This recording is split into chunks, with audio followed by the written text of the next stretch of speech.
Hello, friends. Brian Foreman with the Campbell University Center for Church and Community here, and I'm excited today that we're joined by our friend from Parable Media. Jonathan Boggs is the founder and creative director, and doing some really good work that we'll talk about in the course of our conversation to help congregations and churches out. But Jonathan, like I do with everybody, let me ask you a question, man. What's good? Yeah, things have been pretty good on my end, honestly, since the start of this.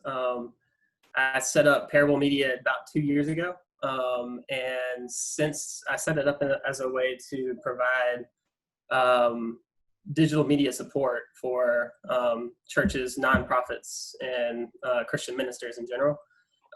So it's kind of adapted very well to this situation, considering all churches have moved to a digital media platform of some sort.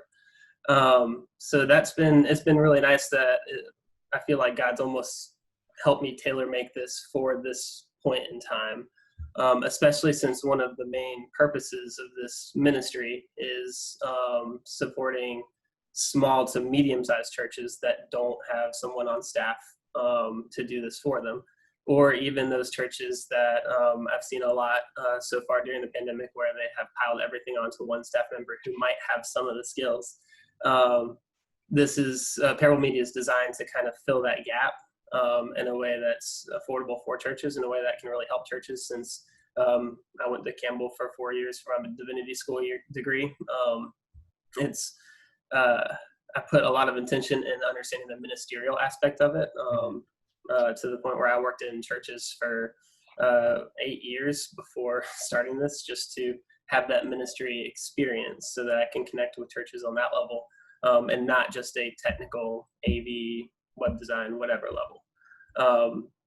So it's been good for me to see how that's connected with churches, especially as they've ramped up their production for both live streaming or recording or other things they have done to kind of fill this gap of not being able to meet together.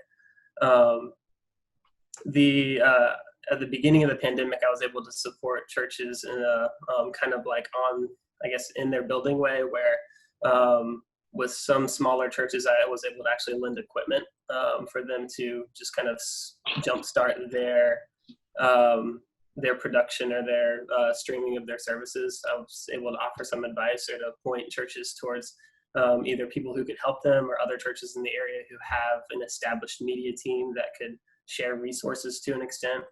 So that was really nice to kind of start out like that.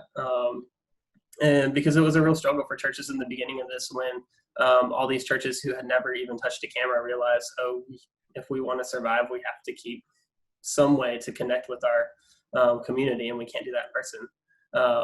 So kind of walking churches who have never done that through that process was an adventure, but it was also very rewarding on my end. Just kind of to talk about it, I want to highlight 4 specific projects to give a kind of scope of what that's looked like on my end. Yeah, because I was going to ask, you used the phrase digital media services, so maybe you've anticipated my next question. What unpack that for us. So what does that look like? Yeah, so the 4 main projects that kind of show the scope of what I've done through the pandemic so far. The first one was web support. So I actually, part of what I do is create websites for churches and nonprofits that are designed for churches and nonprofits in a way that, like, I mean, you can get a good website from any web design company, but it might not necessarily make sense for a church or for people who are looking for things that people looking for a church would look for. So a lot of the start of this was, I guess a real example would be the online giving aspect. I talked to a few churches who were saying that they had lost about 2/3 of their normal giving because they didn't have online giving, and no one was in the building to actually hand in checks. So helping these churches get started on their website to incorporate online giving through their website has really helped a lot of churches in the early stages. And then as things have gone on, being able to connect a church's YouTube channel or Facebook Live videos or something like that to their website directly just to kind of keep pointing people back to that and recognizing it as this kind of front door of the church, this digital front door. So that was really nice for one of the projects. Another one, and I think I watched a few of your other videos in the series, and Gavin, I think, mentioned the Together Youth series, which was a collaborative youth worship thing. And I think we had, for the first set, we had 5 churches in the Raleigh and Wilmington area. The youth ministers and some of the other ministers from each of those churches all connected together to provide pieces to a kind of a worship conglomerate, where some churches would contribute music, some would contribute like a Bible reading and then the message, and we'd pull them all together and kind of push that out for them to use with their own youth groups, but also made it available as a resources for other churches who maybe they have a smaller youth ministry and they don't have the resources to kind of put anything together. I know several churches that took advantage of that and were able to use that almost in place of their youth worship services for a period of time. And then the second series of that kind of grew a little bit more. We connected with 1 or 2 other churches that combined with us. And right now, because it's July, we're on hold on that. But if things don't start to open back up, we might reconnect for it in the fall. So that was a really cool experience, especially with the seeing the unity of different churches from different places. I've been working with a local church here in Raleigh on it's called the Letters to a Church in Exile series. They're basing their sermons around picking specific words of what people might be experiencing in this time of exile. So we actually came together and recorded some testimonies from people in their church community of how they're dealing with this pandemic, and what they're actually feeling and seeing and experiencing, based on several words. Like one word was rest for 1 week and grieve for another week. So being able to hear those stories, but also to share them with the greater church community was an interesting experience too. And it was a good kind of look into how people are coping with this, the good that people are seeing along with the difficult times that they're experiencing. So that was both at times tough to listen to, but also a very rewarding experience of being able to connect with people on that level. And then I've also, part of what Parable Media is intentional about doing is creating original resources for churches to use at any time. So I've made several videos through this time that different topics, theological topics or topics related to the pandemic or whatever, that I've been able to make available for churches to use for whatever they might need. And I've seen some pull it into their worship services or their Bible studies or things like that. So that was also really cool.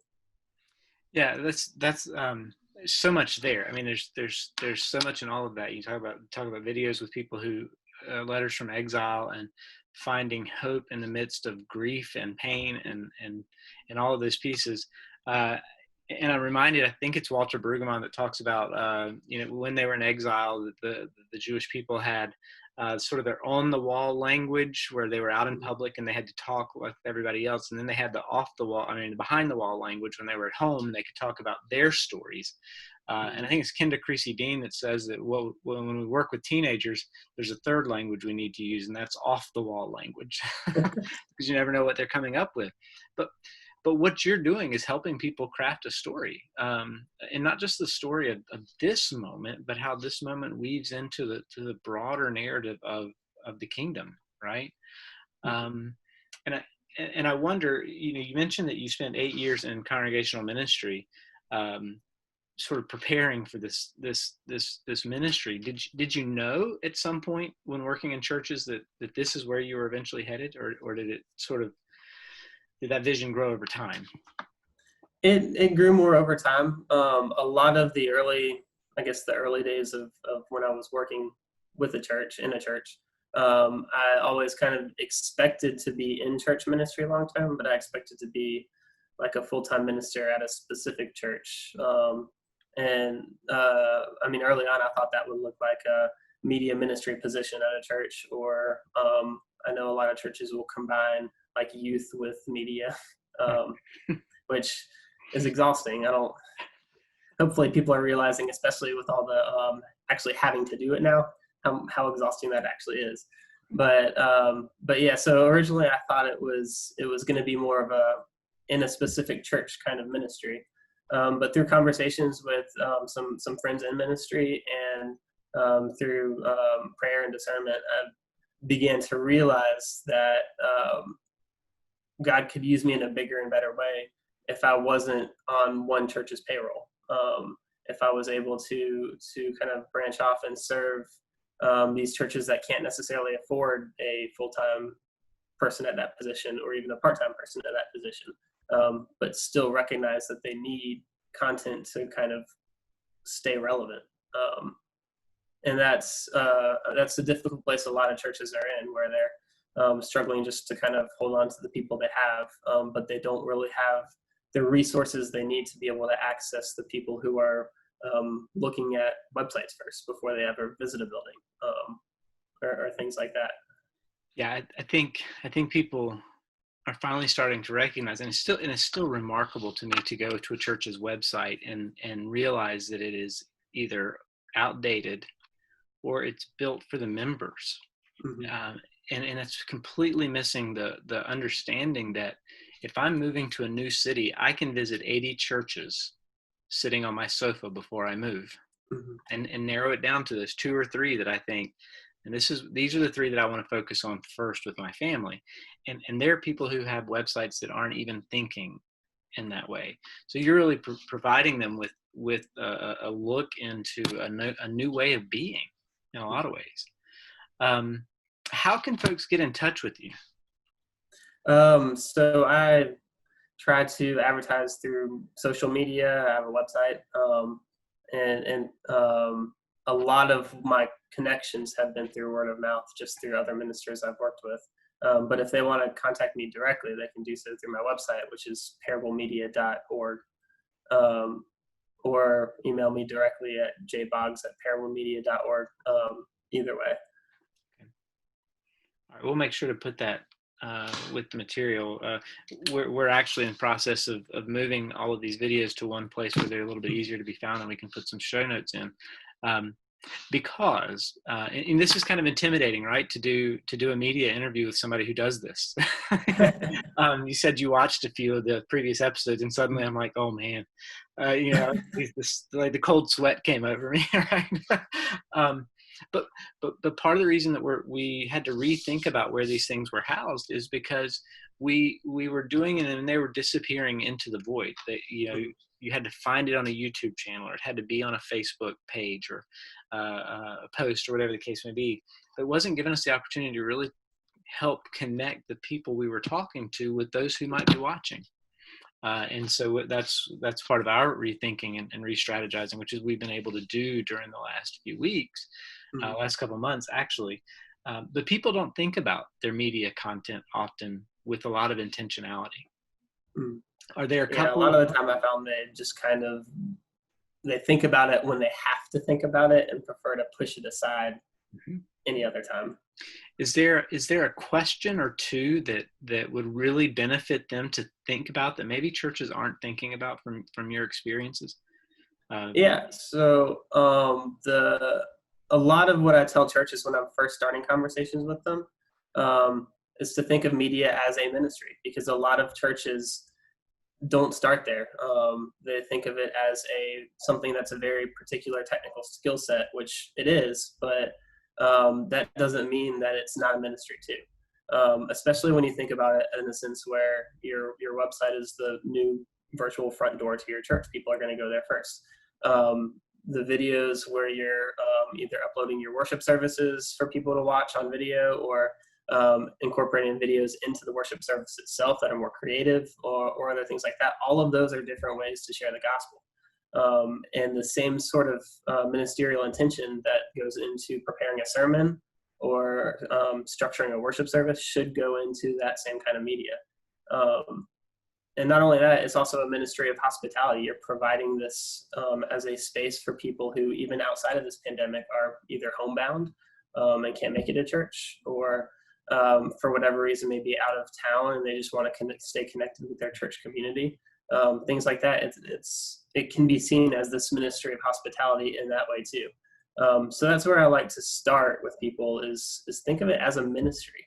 And that's the first question you should ask yourself is, how is this a ministry? What are we trying to do with this? And how should we think about it in that way?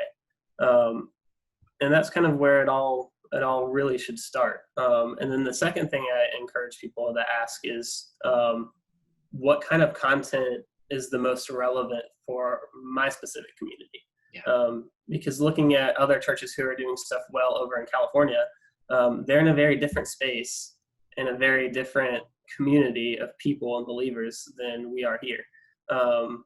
That's not to say that we might not be able to rework their content to an extent to work here, but it's, you in a perfect world want something that's structured with a message that is specific to your community, in a way that reflects the story that you're trying to tell, the story you're trying to share, and the identity of your church.